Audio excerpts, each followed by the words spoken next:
Dahil sa isang kasal na ipinagpipilitan ng mga magulang ni Ellie Ventura, nagawa nitong lumayo pansamantala.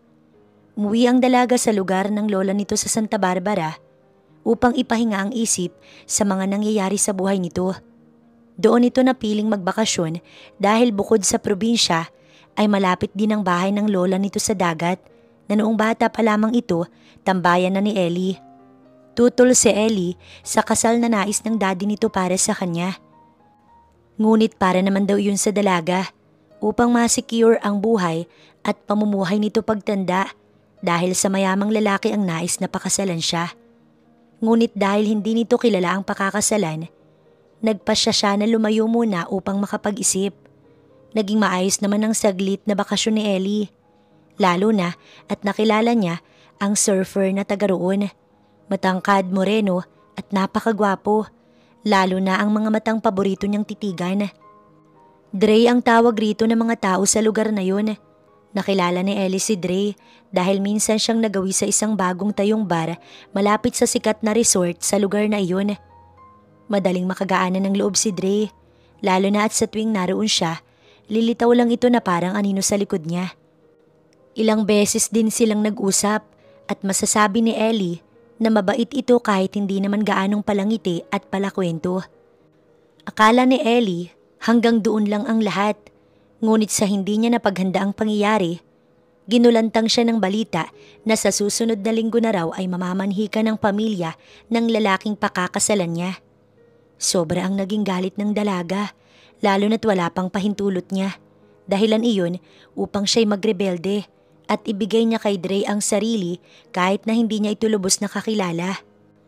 Para lamang ipakitang hindi hawak ng pamilya niya ang buhay niya, nang sunduin si Ellie ng ama sa Santa Barbara, doon na rin natapos ang isang gabi nila ng binata. Ngunit hindi siya nagsisi, lalo at ginusto niya ang nangyari.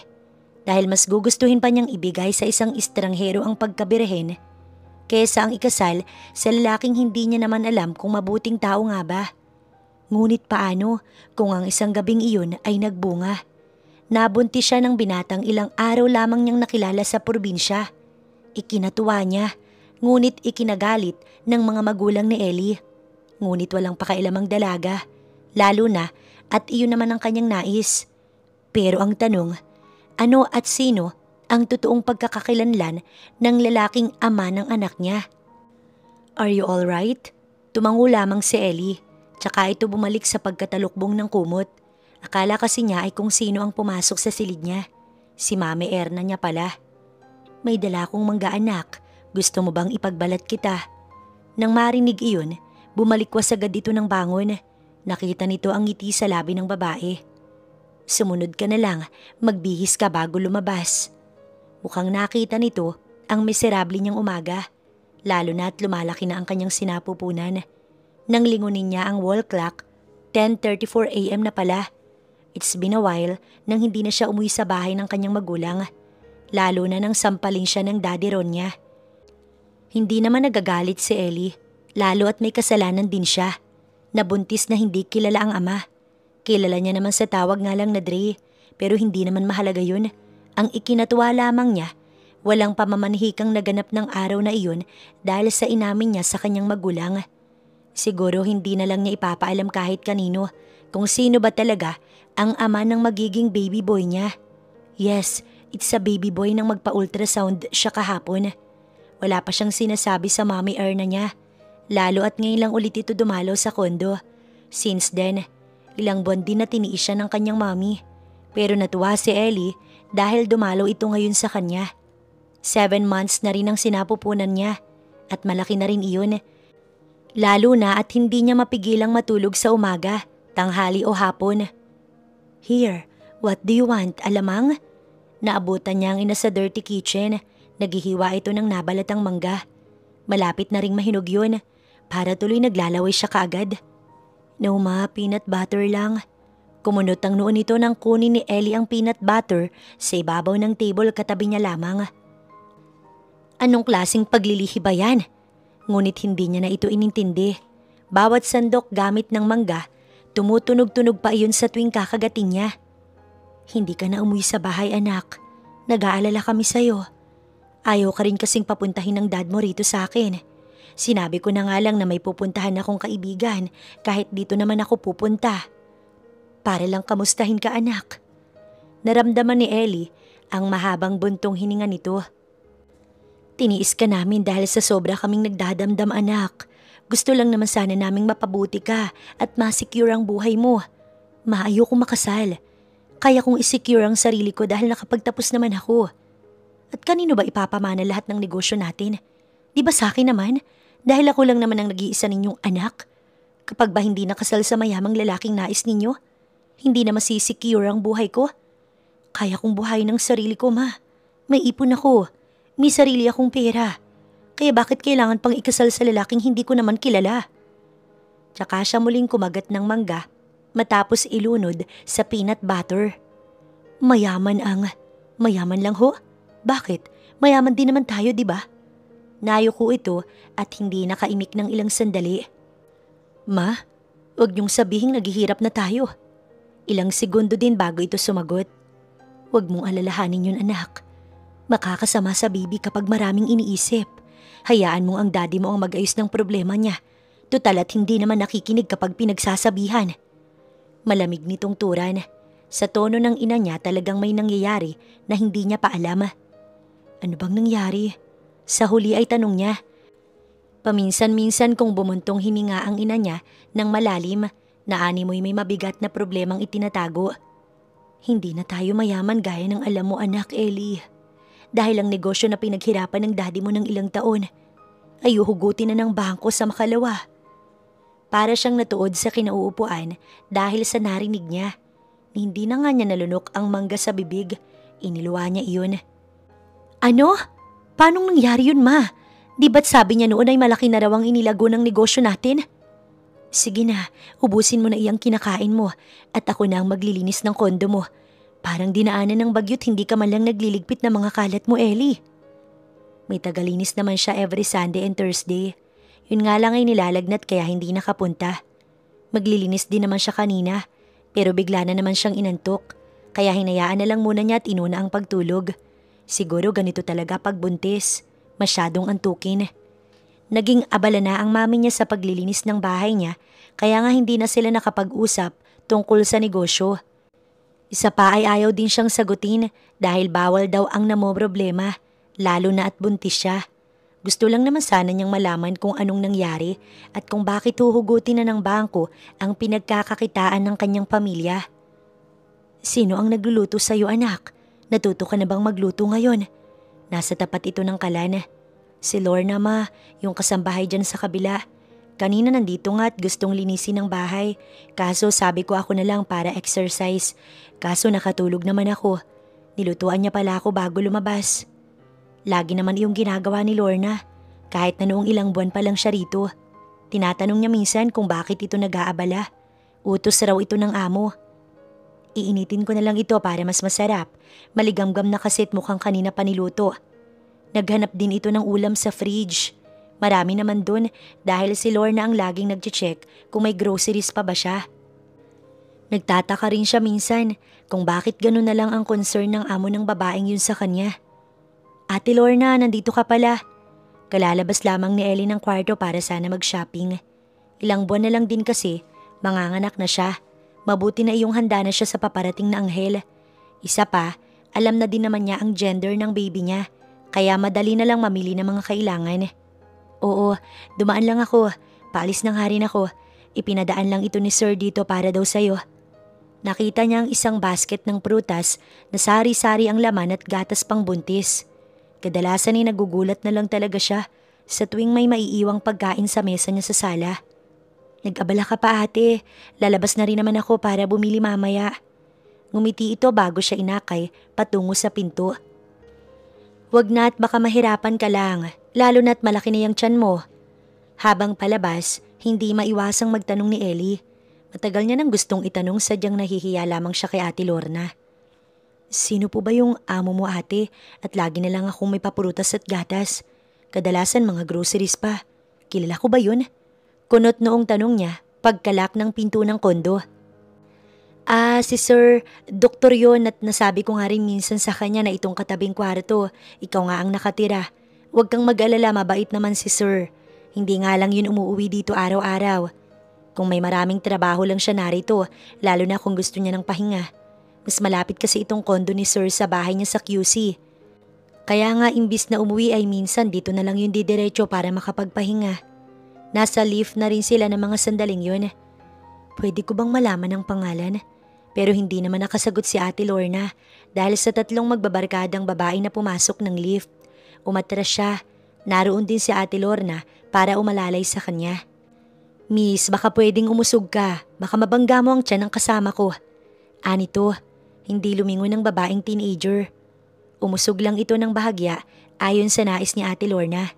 Ngumiti siya ng mapakla nang titigan siya ng dalawa pa nitong kasama. O paano Ellie? Mauna na ako. Iba kasi ang daan mo. Sige Ate Lorna, salamat, ingat ka ha. Nasa parking lot na siya nang makitang nakasakay ng tricycle si Ate Lorna. Medyo nahihirapan na rin siya, lalo na at malaki na ang tiyan niya. Baka sa mga susunod, hindi na siya makapag-drive. Wala rin naman kasi ang mami niya at kahapon nga lang din nakadalaw sa kanya. Ayos rin naman yun, at least hindi na siya nakakalimutan. Marahan niyang inabante ang sasakyan. Mabuti na lang at hindi mahirap ang pinagpwestuhan niya ng kanyang sasakyan, kaya mabilis lamang na nailabas sa parking area. Habang nagdadrive ng sasakyan, pumasok agad sa isip niya ang tungkol sa negosyo ng kanyang daddy. Ano na kaya ang nangyari? Bakit uhugutin na ng bangko? Siguro may mas makabubuting puntahan niya ang mismong lugar. Total at dadaanan lang din naman niya yun patungo sa pupuntahan niya. Ilang minutong pagbabiyahe bago narating ni Ellie ang building na pagmamay-ari ng kanyang pamilya. Ngunit habang papalapit sa gusali, nakita niya agad ang tatlong nakaparadang sasakyan sa tapat ng gusali. Nagtataka man, itinigil pa rin ni Ellie ang kanyang sasakyan. Tsaka siya naghintay ng ilang saglit para magmasid. Sa tabi lang naman ng highway ang lugar kaya hindi mahirap hanapin. Ang dating hotel nila na talagang dinarayo, ngayon ay para na lang simpleng gusali, lalo na't wala nang lumalabas at pumapasok roon. Natigilan si Ellie nang may lalaking lumabas mula sa entrada ng hotel, ang kanyang daddy, at may nakasunod rito, isang matangkad na lalaki. Animoy na batubalani si Ellie nang mamukaan ng lalaking nakasunod sa likuran ng daddy niya. Maputi na ito't hindi nasunog gaya ng dati. Hindi siya makapaniwala na ganito kagwapo ang lalaking minsan na niyang nakilala sa Santa Barbara. O sadyang namamalikmata lamang siya at kamukha lamang ni Dre ang ama ng anak niya. Thank you, Mr. Ventura. Thank you. Madiing usal ng daddy niya nang bahagyang buksan niya ang pintuan ng driver seat. Nanginginig ang mga kamay ni Ellie sa mga naiisip. Kung iyon nga si Dre, ibig bang sabihin magkakilala ang lalaking nakabuntis sa kanya at ang kanyang ama? Agad na pinaarangkada ni Ellie ang sasakyan nang madako ang mga mata nito sa sasakyan niya. Mabuti na lang at tinted ang bintana ng kanyang sasakyan. Hindi siya makikita sa loob. Kung sakali nga na magkakilala ang dalawa, ibig sabihin ay walang kwenta ang pagsasakripisyo niya sa sarili para lamang hindi maikasal sa lalaking nais ng ama niya para sa kanya. O baka hindi naman talaga gaya ng iniisip niya. Sadyang nag-overthink lamang siya. Kalalabas lamang ni Ellie ng lift nang mapansin ng buntis na bukas ang pintuan ng kwarto na katabi lamang ng kanyang kwarto. Mukhang nakalimutan ni Ate Lorna na isara yun. Medyo marami ang pinamili niya, pero nagawa pa ring mailapag ni Ellie upang lapitan ng pintuan. Mahirap na baka may pumasok na ibang tao at magnakaw. Kahit pa ba protektado ng CCTV ang buong lugar, hindi pa rin maiiwasan na may kawatan talaga. Ngunit nasa may tapat na siya ng pintuan upang isara iyon, bigla namang napaatras ang dalaga dahil sa sobrang gulat. Napahawak agad siya sa dibdib na kulang na lang lumabas iyon sa sobrang gulat. Ate naman, ginulat mo ko dun. Natawa na lang si Ate Lorna.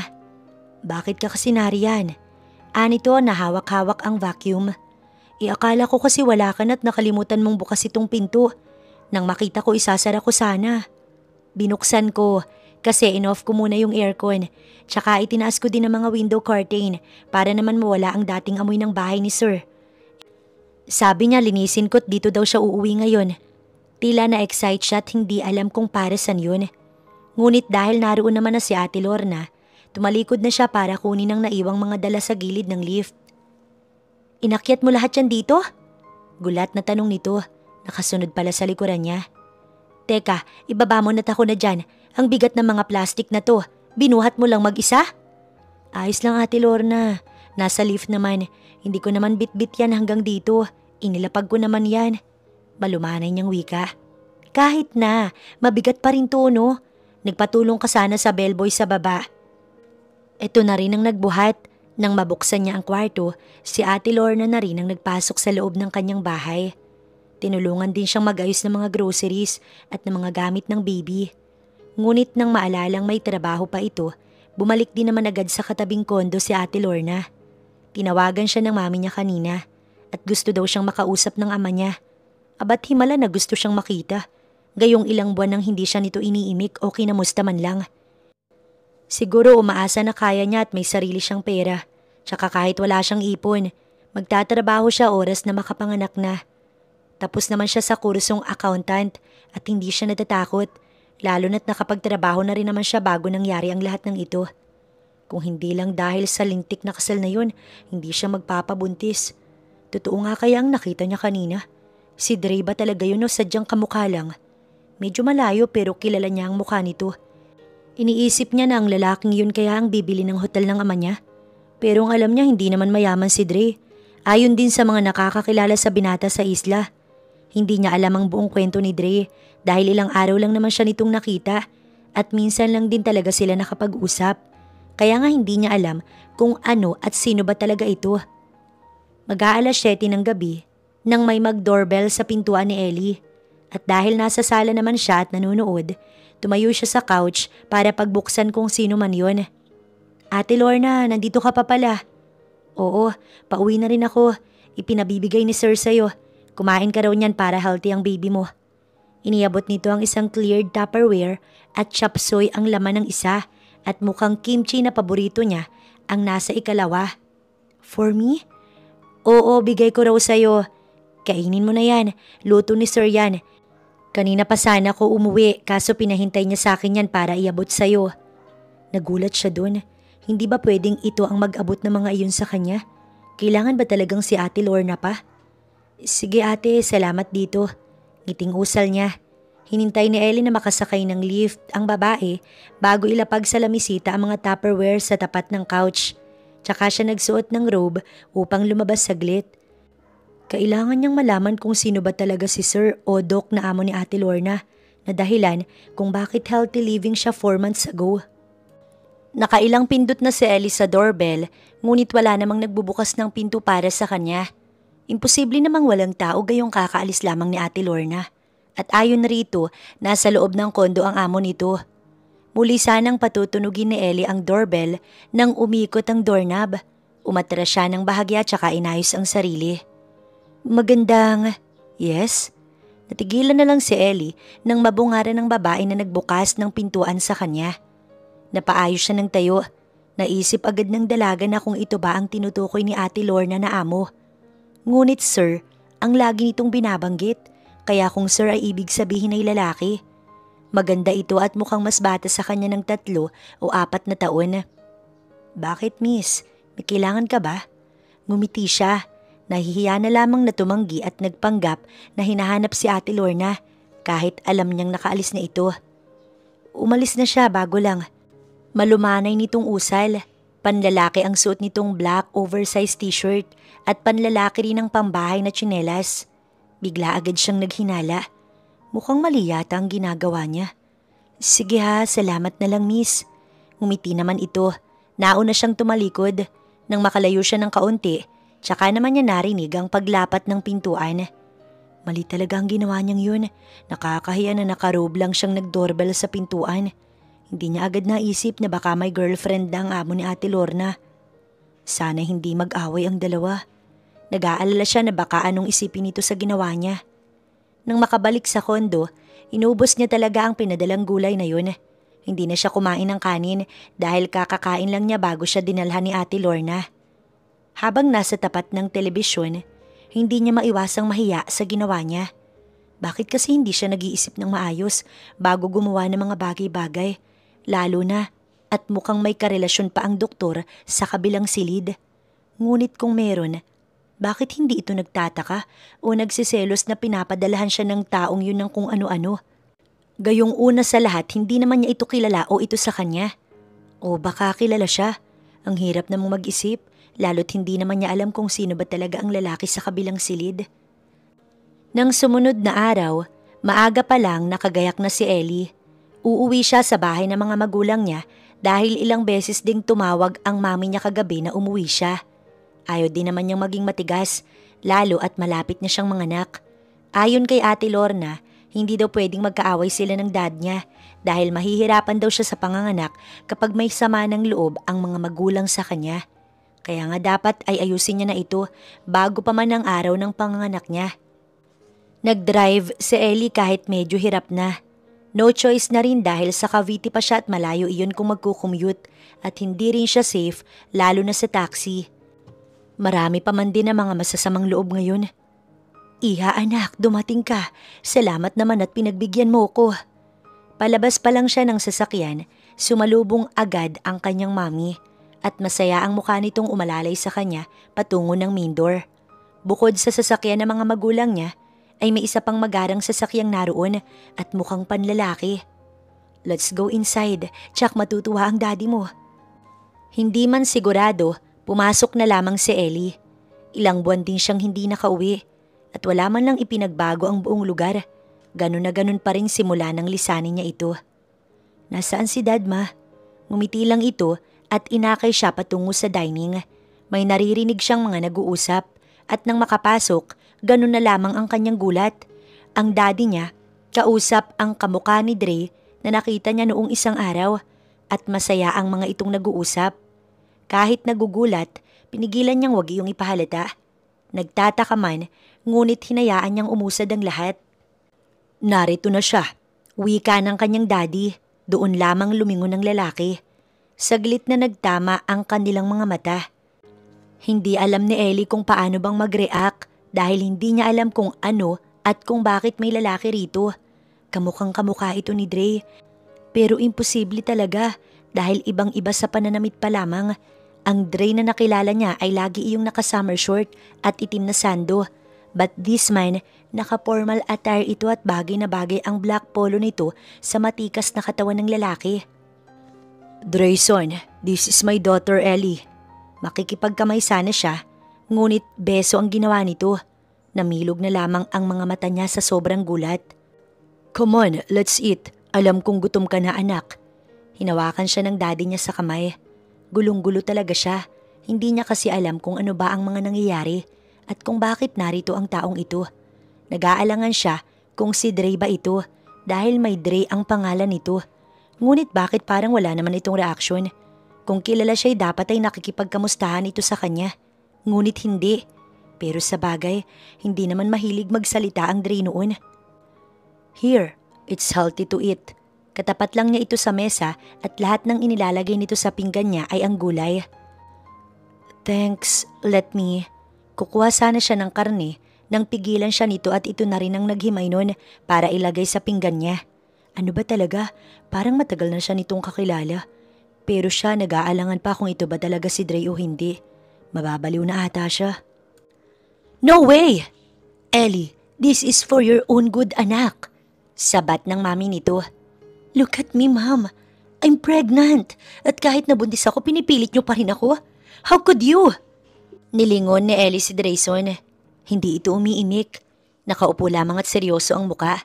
Samantalang ang mami at daddy niya, hindi nagpapapigil sa pagpapaintindi sa kanya. Ngunit kahit ano pang pagpapaintindi ang gawin ng mga ito, wala siyang ibang isasagot kundi hindi. Ellie! Tumayo siya't iniwan ng mga ito sa living room. Ano pa bang kailangan? Buntis na siya't hanggang sa ganitong pagkakataon pinipilit pa rin siya. Mas mabuti sigurong hindi na lamang siya umuwi rito. Mas mabuti pa sa kondo niya. Tahimik siya doon at walang ibang inaalala kundi ang sarili niya at ang magiging anak niya. Ellie, nang marinig ang baritonong tinig na iyon mula sa kanyang likuran, nilingon niya ito't hindi siya nagkamali.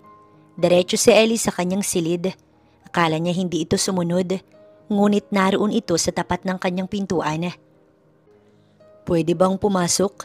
Hindi niya na ito sinagot dahil kahit sagutin o hindi niya ang taong ito, mukhang gagawin pa rin ito ang nais. Tungkol dun sa kasal, hindi kita pinipilit. Ngunit isipin mo rin ang baby oras na lumabas siya, Ellie. Tila kilalang kilala siya nito kung magsalita. Sino ka ba? Ano bang pakailan mo kung isilang ko yung anak ko na walang ama? Makakabawas ba yun sa pagkatao mo? I don't even know you, Drayson. Kaya wag kang magsalita na akala mo kilala mo ko. That surfer in Santa Barbara. Dre ang tawag ng mga tao. The man who took your... Nilingon siya nito at tinitigan ng katawan niya. That's me, Ellie. It's been a while, right? Natulala na lang ng ilang segundo si Ellie. Hindi niya alam kung anong sasabihin o isasagot. Pero, nang malaman kong wala ka na sa isla, bumalik ako ng Manila para sundan ka dito. Pero nalaman ko mula sa daddy mo na huhugutin na ng bangko ang hotel na pagmamay-ari ng pamilya ninyo. Gumawa na ako ng paraan. At anong kapalit? Ako ba, Drayson? Hindi pa rin siya makapaniwala. Para siyang nanuno sa punso na kahit ang magsalita ng maayos, hindi niya magawa. Nang malaman ko't makita mismong buntis ka, sumagi agad sa isip kong ako ang ama. Lalo na at alam ko kung anong buwan iyon nangyari, Ellie. Para sa hotel, kapalit mo. Nag-igting ang bagang niya, lalo na nang marinig iyon mula kay Drayson na parang proud. Anong akala mo sa akin? Batang walang alam? Hindi ako magpapakasal sa'yo, Drayson. O kahit kanino man. Kaya pwede ba umalis ka na? Sa lakas ng sigaw niyang iyon, kusang lumabas ang lalaki. Mukhang alam na nito na hindi maganda sa buntis ang nagkakaganon. Babalik ako. Anito ngunit itinulak niya ng malakas ang pinto. Bumagsak iyon ng napakalakas. Nagkulong si Ellie sa kwarto niya hanggang kumalma ang lahat. Nang malamang nakaalis na si Drayson, doon lang din siya lumabas ng silid. Anak, please, para ito sa magiging baby mo. Mommy, please, wag ngayon. Aalis na ako. Ganyan ka na ba talaga, Ellie? Hindi mo man lang kami binigyan ng kahit kaunting kahihiyan. Alam niyang galit ang ama niya. Siya rin naman lalo na at patuloy na ipinipilit ng mga ito ang kasal. Hindi nga sa dating lalaking nais ng mga ito. Pero para sa kanya, ganun pa rin yun. Pwede namang maging ama kahit hindi kasal. At ayaw niyang sumuong sa isang relasyon na hindi niya alam kung ano ang kahihinatnan. Bumalik sa kondo si Ellie na mabigat ang loob. Pagod siyang naupo sa couch. Ilang saglit ding nagpapahinga nang dumating si Ate Lorna. At may dala itong vitamins at prutas. May dala ring pang BP. Titingnan ko ang blood pressure mo, Ellie. Para sa naman? Sige na, yun ang sabi ni Sir. Hindi na siya nagtanong ng kung ano. Hinayaan na lang niya. May girlfriend na pala ang boss mo, ate. Napatingin ito sa kanya. Ha? Anong girlfriend? Walang girlfriend yun. Pamangkin siguro niyang nakita mo kagabi. Si Queenie, pamangkin yun ni Sir. May ibinigay yata kay Sir kaya dumaan sa kondo. Pero sumaglit lang yun. Tila nabunutan ng tinikang puso niya. Hindi niya alam pero parang gumaan ang kanyang pakiramdam nang malaman iyon buhat kay Ate Lorna. Ang sabi ni Sir, wag daw masyadong nagagalit. Makakasama daw iyan sa baby mo. Ano ba ang amo ni Ate Lorna? Manghuhula? O sige ate, salamat ka mo. Para yatang lahat na lang ay alam nito. Nakakapagtaka naman talaga. Sa bagay, doktor kasi kaya siguro ganoon. Pero nakakagaan lang ng loob na may kung sinong nagpapaalala sa kanya. Sana ay makilala din niya ang amo ni Ate Lorna. Para naman makapagpasalamat siya sa mga ibinibigay nito sa kanya. Normal naman po ang BP niya, Sir Dre. Ngumiti ang binata. Good. Anito bago tumalikod upang bumalik sa inaayos na mga files. Sa bawat araw na lumilipas ay mas napapalapit ang araw ng panganganak ni Ellie. Kinakabahan pero hindi naman ito natatakot dahil alam naman kasi nito na kakayanin niya ang panganganak. Ang tanging inaalala lamang ng dalaga ngayon ay ang tungkol sa kasal na minsan hindi yata niya mababago lalo na at ang hotel nila ang nakasalalay. Hindi alam ni Ellie kung paano pa niya yun malulusutan. Gayong ang pakakasala naman kasi niya ay siyang ama ng kanyang magiging anak.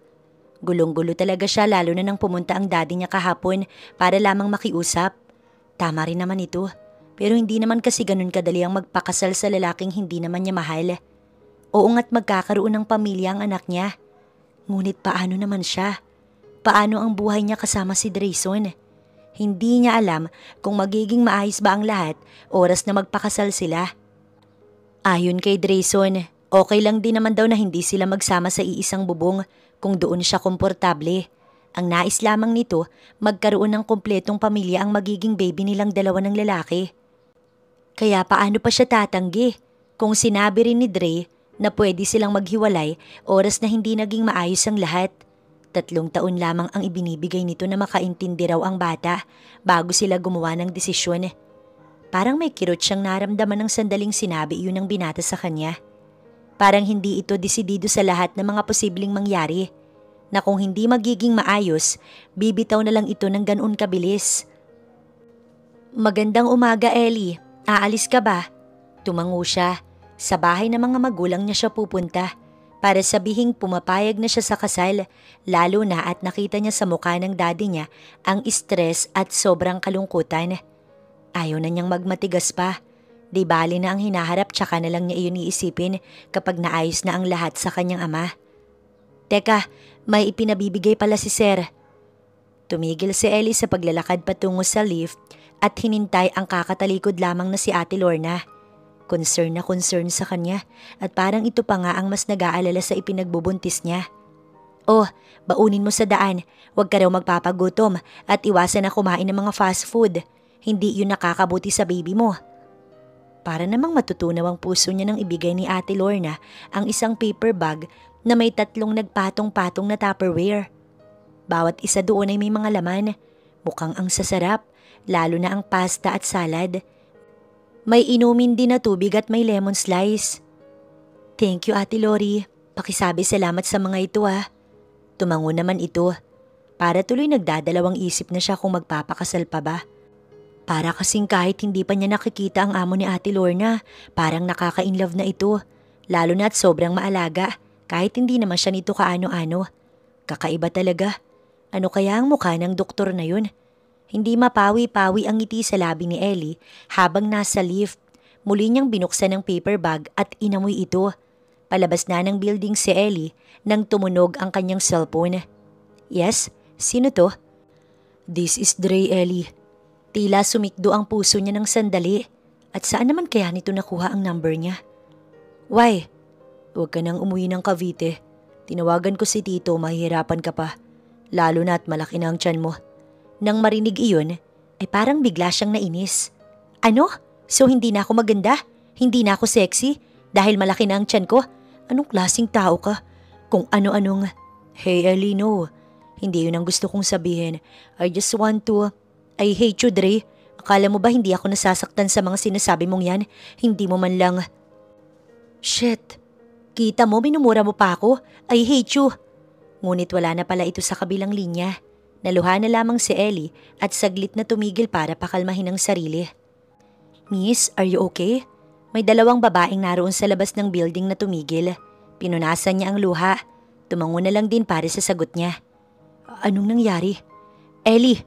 Ngunit sa sigaw mula sa likod, napalingon siya agad. Mukhang iyon ang kanyang asawa.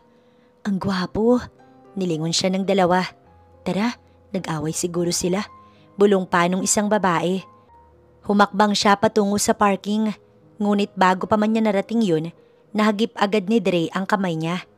Okay, I'm sorry. I didn't mean to. Iwan mo nga ako. Sorry na, hindi na mauulit. Tama na ang iyak. Alam mo bang kapag umiiyak ang mami, umiiyak din ang baby sa tummy? Natigilan siya. Ano? Oo, tama ang narinig mo. Kaya tama na ang iyak. At sorry, hindi ko naman sinasadya ang... Teka, paano ka nakarating dito agad? At bakit alam mo kung nasan ako ha? Calm down. Napadaan lang ako kaya... Sinungaling. Tsaka niya ito iniwan. Akala naman ni Ellie sumunod.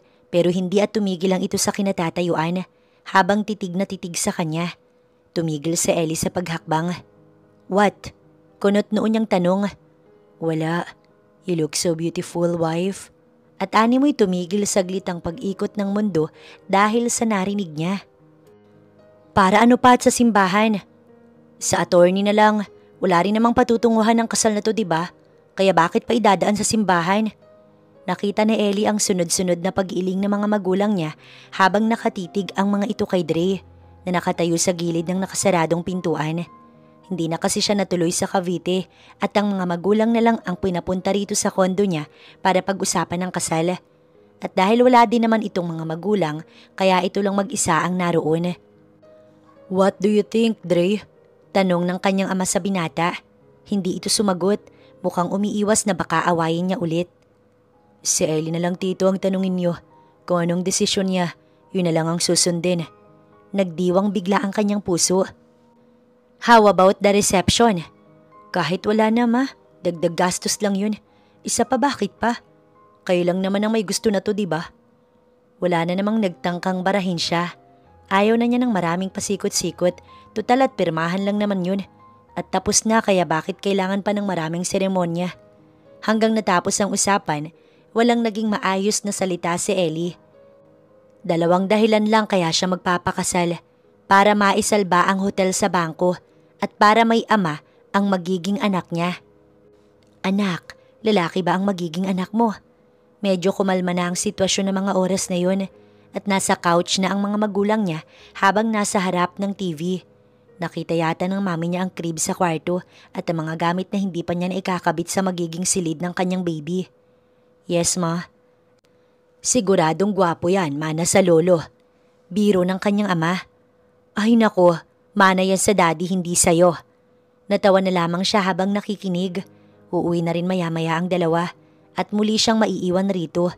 Bukas ulit babalik para sa kasal. Ang sabi nga niya, bakit patatagalin pa kung doon lang din naman hahantong. Hindi na rin naman kailangan na malaman ng buong mundo ang kasal na iyon dahil fix lang din naman. Si Dre ay nakaalis na kanina pa. May trabaho pa daw kasi at emergency iyon. Hindi niya alam kung ano ang trabaho nito. Hindi na rin naman niya inalam. Para ano pa? Isa pa'y matapos ng kasal ay dito pa rin siya sa kondo at hindi makikibahay kay Dre. Mas pipiliin niyang dumito kaysa may kasama sa iisang bubong. "Mag-iingat ka rito. Ayaw mo namang umuwi sa atin. Tatawagan mo kami o si Dre kung may problema, ha?" Tumango siya. Pasakay na ng kotse ang kanyang mga magulang. Hinatid niya sa ibaba. "Yes ma, ilang beses mo nang sinabi yan.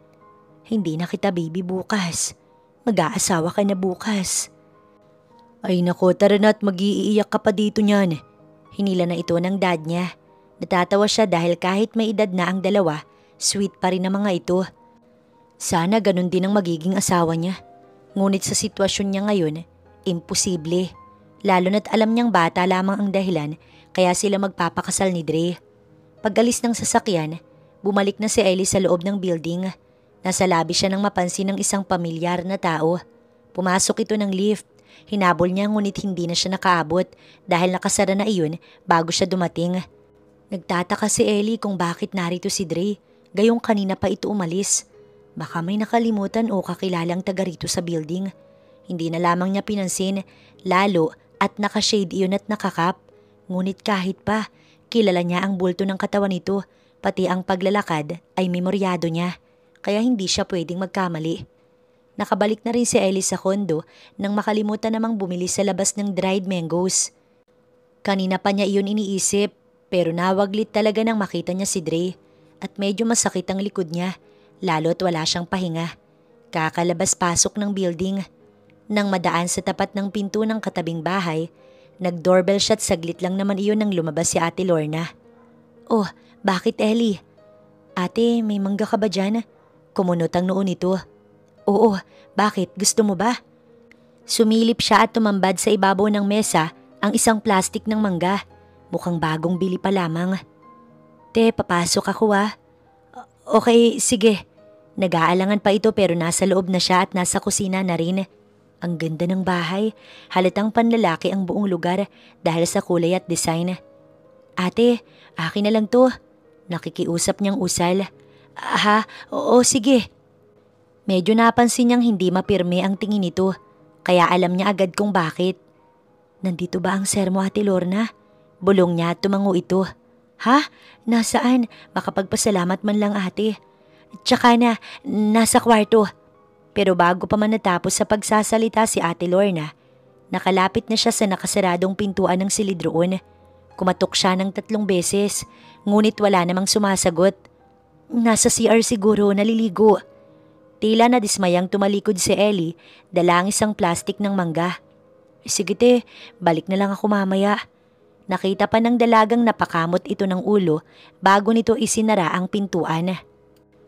Talaga nga naman, pero pasasaan ba't magkukrus din ang landas natin, Dok? Naibulong pa nito. Sorry sir, kinuha niyang lahat ang binili ninyo. Gagamitin niyo po ba yun?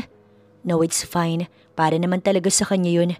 Wala po ba kayong balak magpakilala sa magiging asawa niyo, sir? Not now, Lorna. Tsaka na lang kapag hindi na siya galit sa akin. Sir, kailan niyo naman sasabihin na yung lalaking ipapakasal kay Ellie at ang lalaki na kilala niya sa Santa Barbara ay iisa? May oras sa lahat ng yan, Lorna. Maghintay ka na lang at malalaman din niya ang lahat sa tamang panahon. Ang dami niyo pong sekreto, sir. Pati OB na nag-ultrasound at nag-prenatal kay Ellie ay ikaw din. Napakamot na lang ng ulo ang kasambahay dahil muli, tinalikuran na naman ito ng amo. Isang simpleng white dress lamang ang suot ni Ellie. Pinarisan ito iyon ng white flat sandals dahil medyo sumasakit ang binti niya. Manipis na make-up at ang straight hair na maabo ay ginamitan lang niya ng curler upang maiba naman ang ayos. Ang ganda naman ng ikakasal. Nagulat siya nang makita si Ate Lorna sa labas ng kanyang bahay. Mukhang naghihintay sa paglabas niya. Congratulations, Ellie. Salamat ate, ipagdasal mo na sana tama itong desisyon ko te.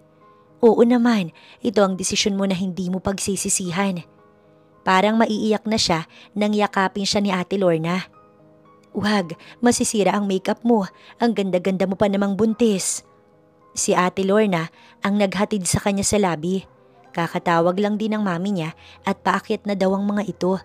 Ngunit hindi niya na pinatuloy at siya na lang itong bumaba sa labi. Malayo pa lang, nakita niya na agad si Drayson. Nakatalikod ito pero ang kakisigan nito talagang tagos. Ang white polo nito at ang ternong pants na talagang dumagdag sa hubog ng katawan nito. Ayan na si Sir. Napalingon siya agad kay Ate Lorna nang marinig ang salitang Sir sa babae. Oh, bakit? Takang tanong nito. Wala te. Hindi na niya binigyan ng kahulugan dahil kahit sino naman siguro'y tinatawag na Sir ni Ate Lorna. Hay, ngumiti si Dre. Napayuko siya nang kunin nito ang palad niya at igiya patungo sa kotse nito sa tapat ng labi. Naiiyak namang pumasok ang mami niya sa kotse. Matapos niyang halikan sa pisngi ang mga magulang. Sabay na silang nagpunta sa opisina ni Attorney Sanchez na attorney ng kanyang daddy. Ang sabi nga ni Dre ay sa kondo na lang pero siya naman itong hindi pumayag. Ewan ba't lagi na lang nagbabago ang isip niya. Ang masama pa sa ugali niya, ayaw niyang nababaliwala iyon at maiiyak na lang talaga siya. 7 buwan at kalahati na rin ang tiyan niya pero ang ugali niya hindi pa rin bumabalik sa dati. Madali lang din siyang mainis, matawa o maiyak.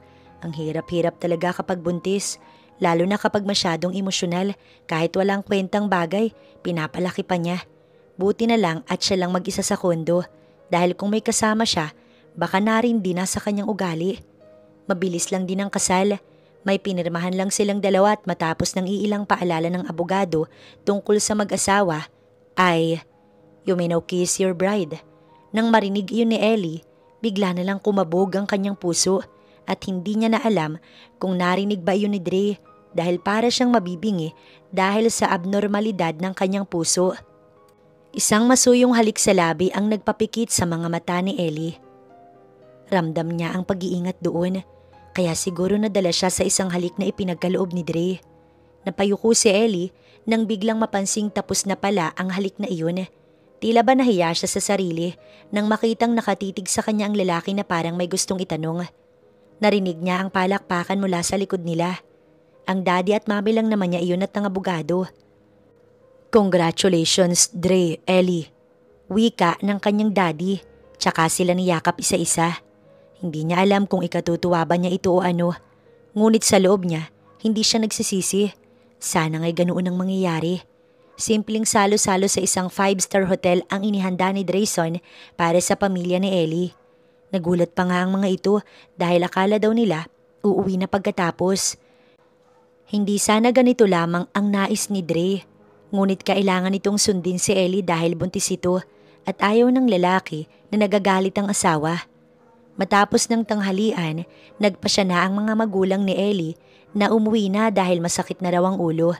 Habang si Ellie ay kay Dre naman sumabay dahil wala itong sasakyan. Ngunit habang pauwi ay nakakita si Ellie ng fruit stand sa tabi ng daan. Saglit lang, pigil nito. Huminto si Dre sa tabi ng kalye. Saan ka pupunta? Pigil nito nang akmang tatawid siya ng kalsada. Doon, bibili ng watermelon. Nakanguso nitong usal. Wait, sasamahan na kita. Hinintay na lang ni Ellie nang saglit itong bumalik sa sasakyan. May kinuha lang ito bago bumalik sa tabi niya. Habang patawid, hawak pa siya nito sa kamay at iginiya patungo sa kabilang kalye. Ma'am, ano pong sa inyo? Watermelon po ba? May mangosteen din po at avocado tayo. Fresh din ang pinya at mga... Ate, may watermelon po ba kayo na orange ang laman? Natigilan ng tindera. Ma'am, pula lang po ang laman ito at yellow pero masarap po ito. Orange po yung akin ate. Nilingon niya si Dre. Sorry ma'am, wala ho eh.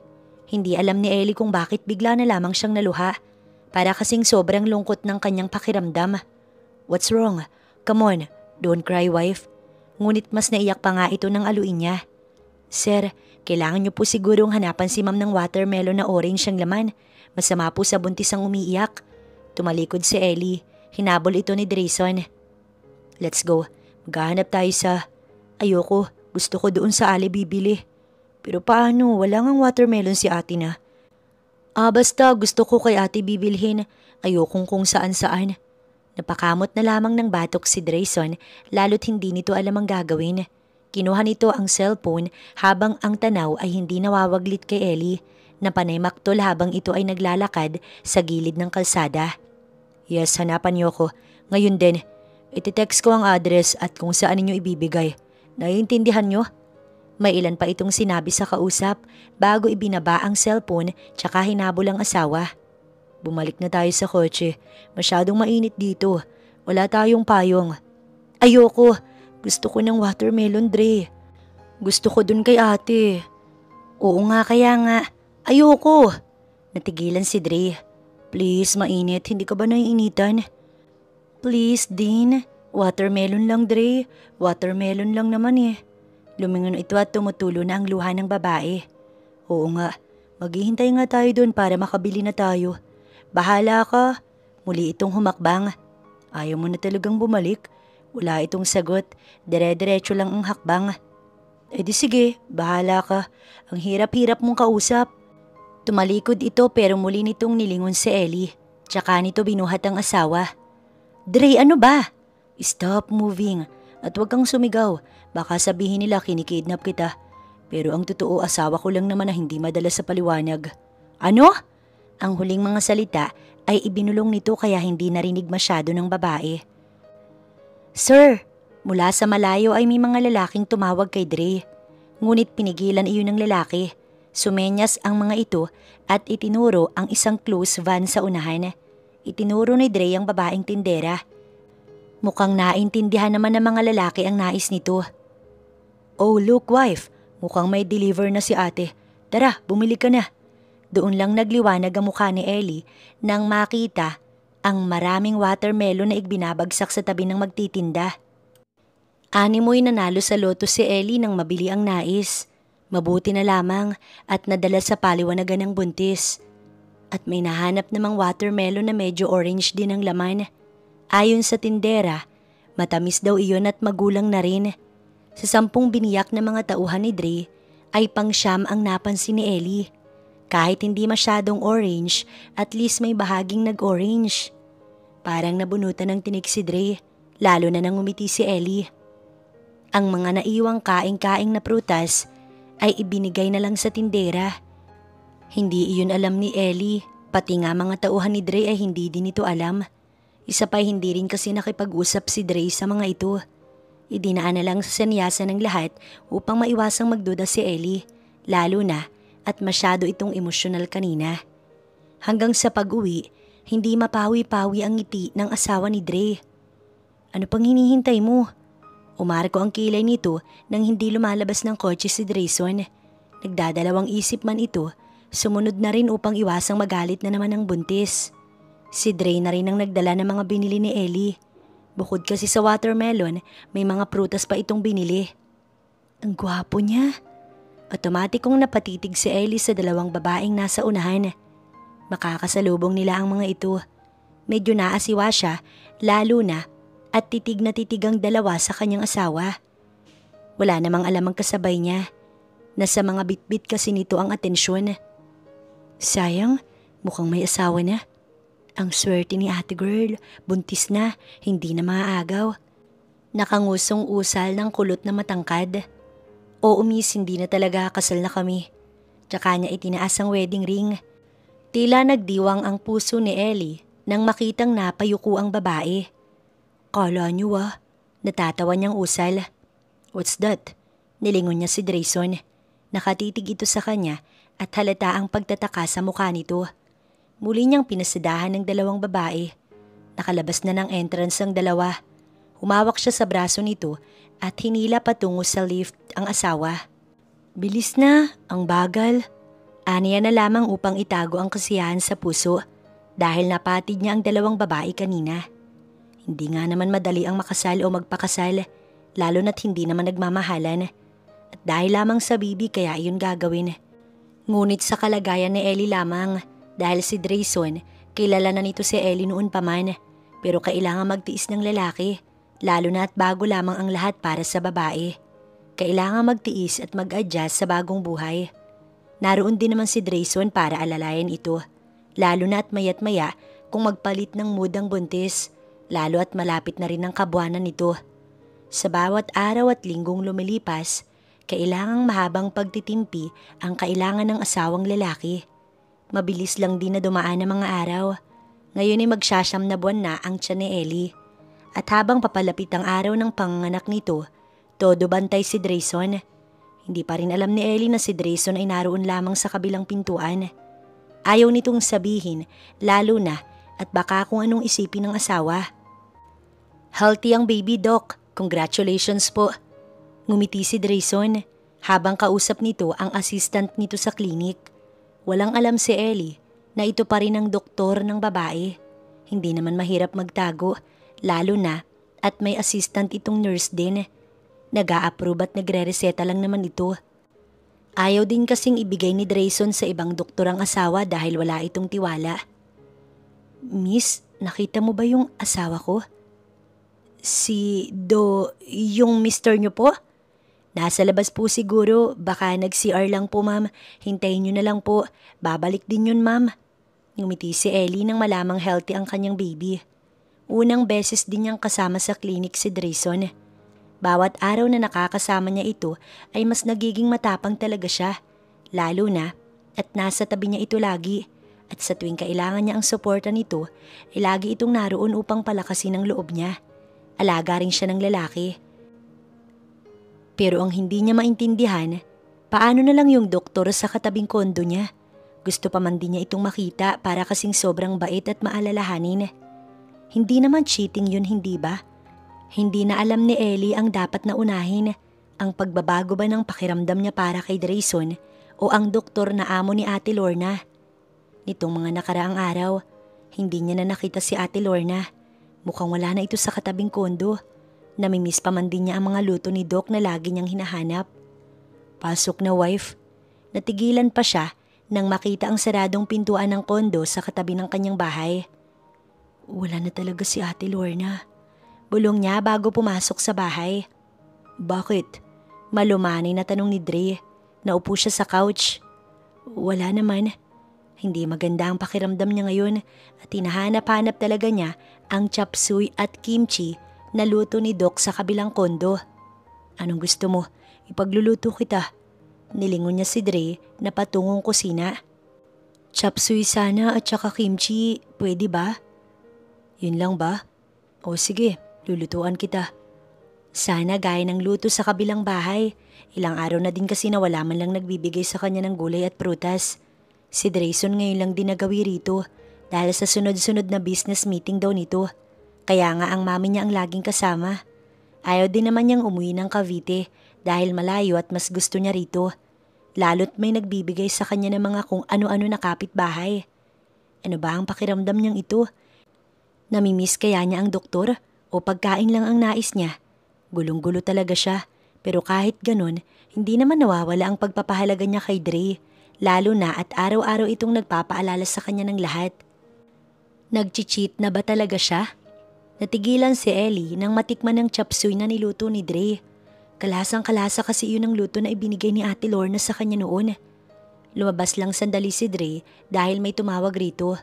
Muling sumubo si Ellie.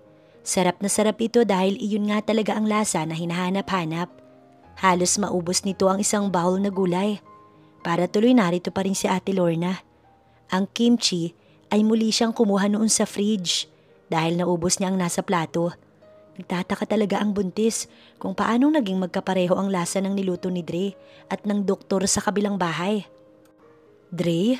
Pero nang hindi pa rin bumabalik ang asawa niya, tinawag niya na ito pero walang sumasagot.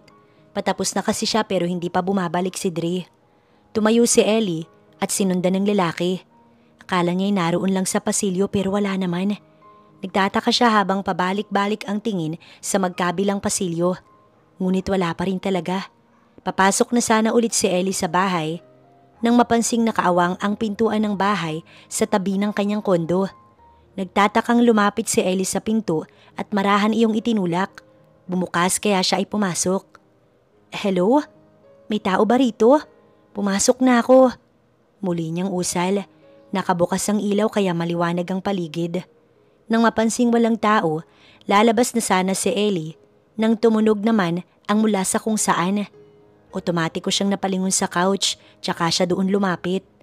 Nagulat si Ellie nang makita ang cellphone ni Dre. Gulat na gulat siya. Nang akmang dadamputin niya iyon, doon na narinig ng babae ang pagtawag ni Dre mula sa likuran niya. Ellie? Namimilog ang mga mata nitong sambit. Nagtataka't hindi mapoknat ang tingin niya kay Dre. Naka-boxer lang ito't naka-white sando. Marami siyang gustong itanong, ngunit hindi niya masabi. Sumunod ang tingin niya rito nang lumapit sa kanyang asawa. Anong? Bukas pala ang pinto kaya pala. Bulong ng lalaki. Kinuha nito ang cellphone sa mesa tsaka isinara ang pintuan. Habang siya, naiwang nakaawang ang labi sa gulat. Bakit ka nandito, Dre?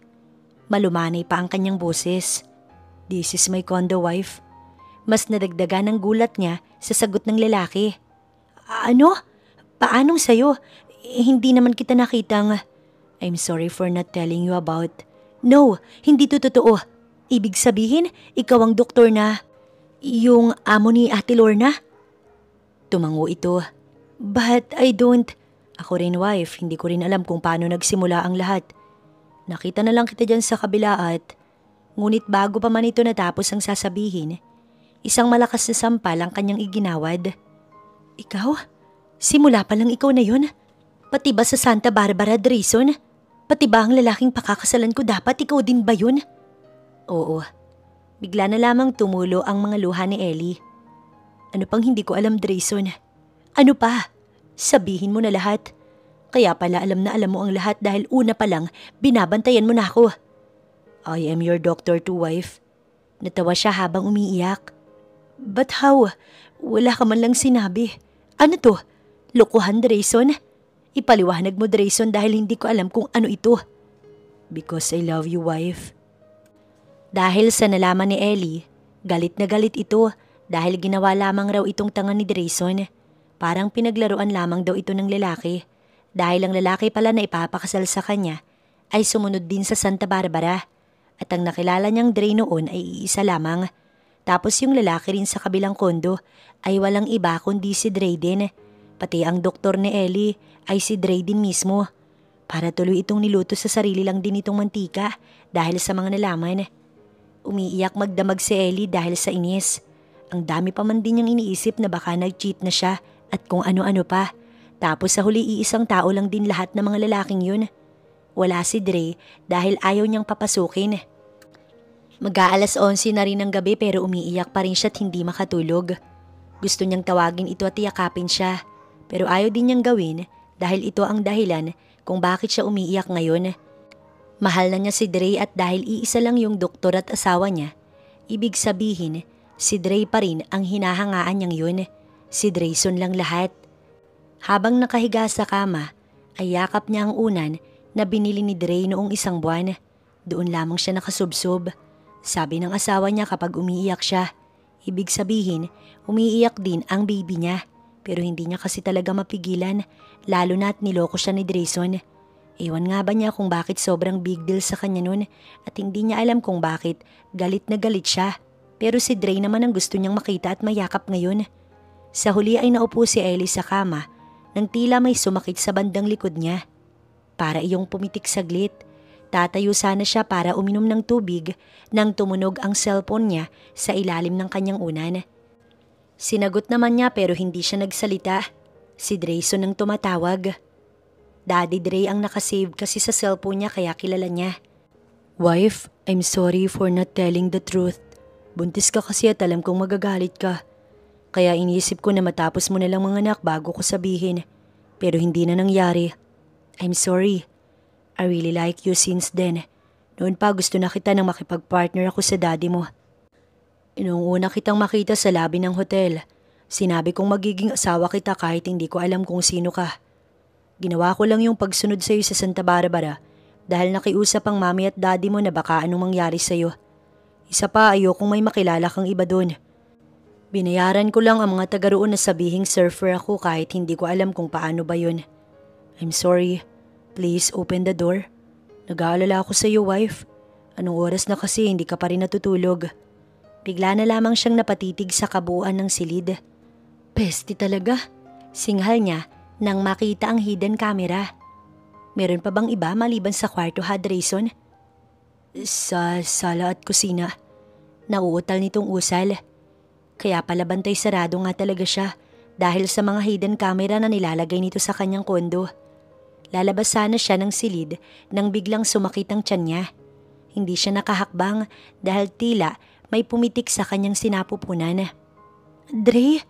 Tawag pa niya sa asawa. Hawak niya ang cellphone kaya alam niyang naririnig yun ng lalaki. Open the door, wife, please. Sige na. I can't. Hindi ako makahakbang. Come on, wife.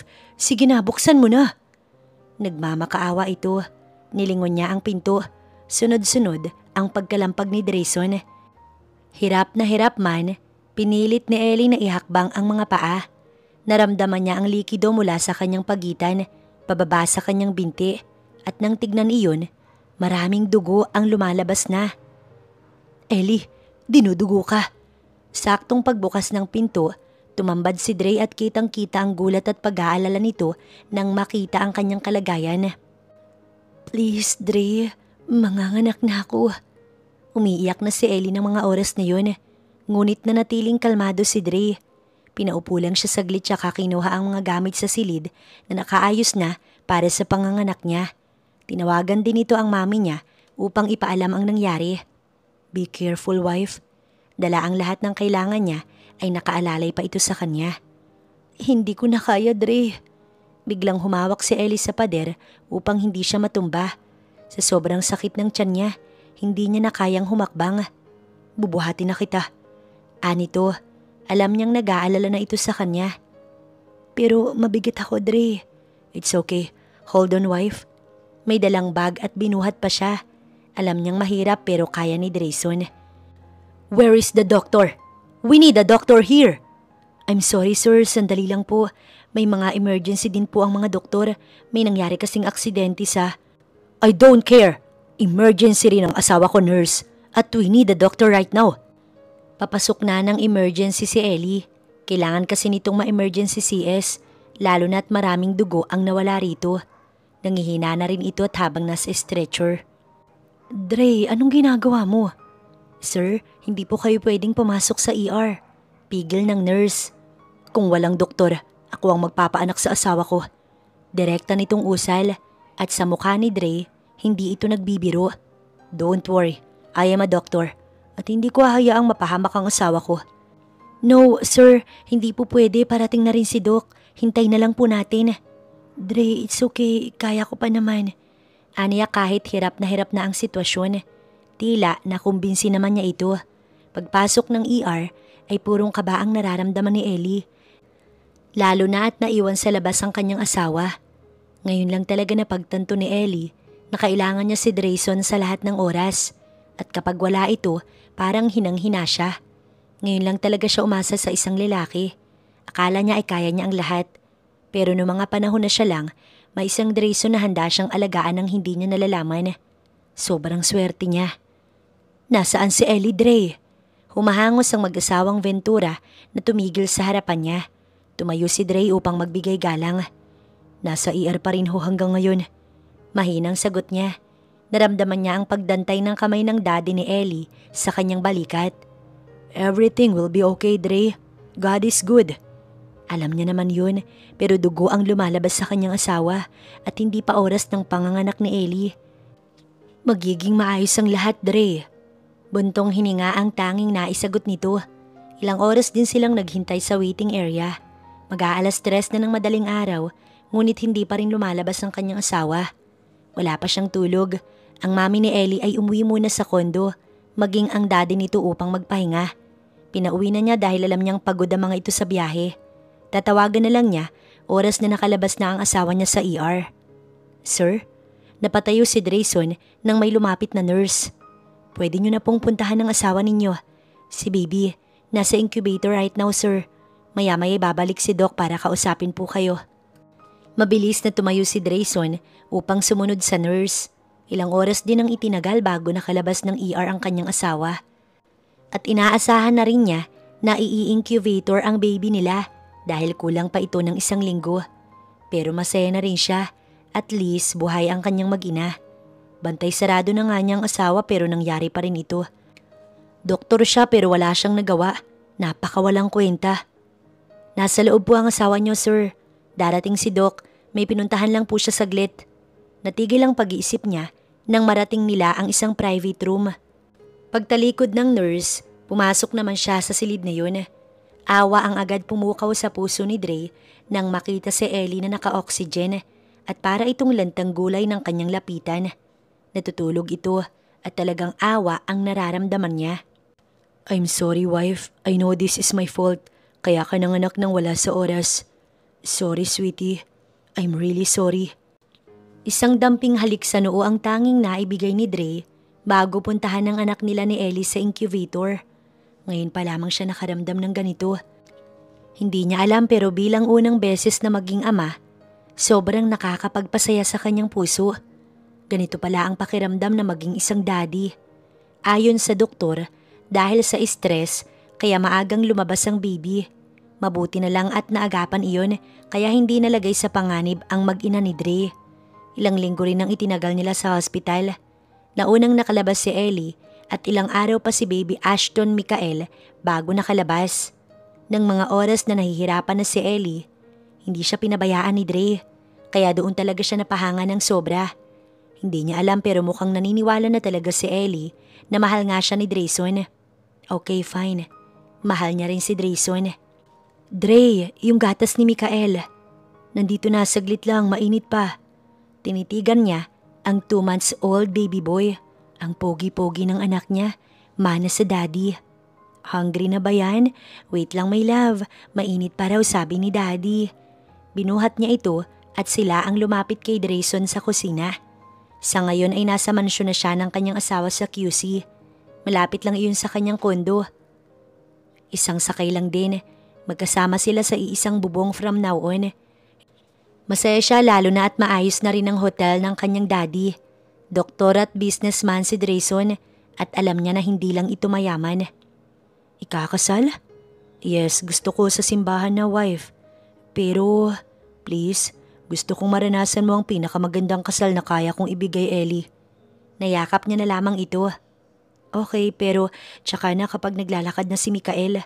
Of course, sweetie. Masaya na siya. Sobrang saya. Kahit hindi ito gaya ng ibang love story. Ang mahalaga, mahal na mahal niya ang taong ito. Ano pa ba ang hihilingin niya? Na kay Dre na ang lahat. I love you, wife. Shh, baka magising ang baby. I love you. Bulong nito at natawa siya. Tsaka niya masuyong hinalikan ng labi nito. Labas na dun.